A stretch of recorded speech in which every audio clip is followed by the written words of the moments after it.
ఇంకా మిగతావి ఏవి తీసుకోలేదు.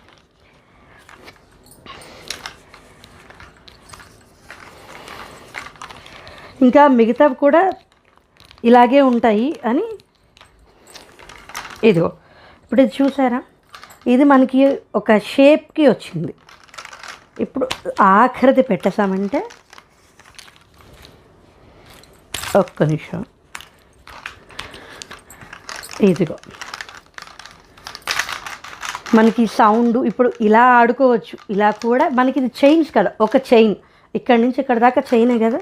ఈ రెండు కొంచెం సరిగ్గా పెట్టలేదు నేను. కలర్ఫుల్గా ఉంది. ఇలాగ మనం వీటిని కదిపేస్తే ఒక్క సెకండ్ అయింది. కొంచెం యాంగిల్ సెట్ చేయాలి. కలర్ఫుల్ బాగున్నాయి కదా. ఇదిగో ఇక్కడ వీళ్ళు పెట్టారు కదా కలర్